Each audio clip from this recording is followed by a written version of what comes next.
Tony's such an interesting character because he's so street smart and so oblivious, and you know, he's so smart in certain ways and so oblivious in others, and he's got a long way to go. And the thing that I liked about Dolores is that she knows that about him. You know, she doesn't like some of his thoughts, and the idea that he changes is something that was really appealing to me within the character. The Copa is closed for repairs, so they have a few months where he really needs to find work, and you know, he has a couple choices, but the other choices aren't so upstanding.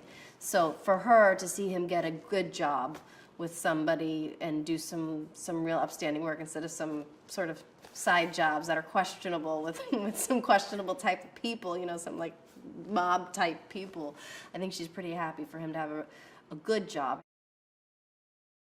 They loved each other until they died, and I think they, you know, sort of came to rely on each other very, very much. And the idea that he left, I think, was hard for her. You know, he would go to work maybe all night at the Copa, but he still came home every day, and their family was very important to them. And looking into the letters and reading the real letters between the two of them, and seeing how much they missed each other, and probably how difficult it was for her to be, you know, home with the two of them without him, and worrying about him on the road.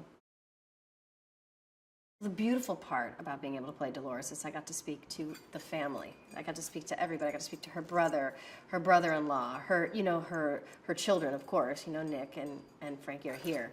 And you know, it's so funny because we're doing the scene, my first scene that we shot was us saying goodbye to Tony as he goes. And there's, you know, Nick and Frankie, the little kids, playing them.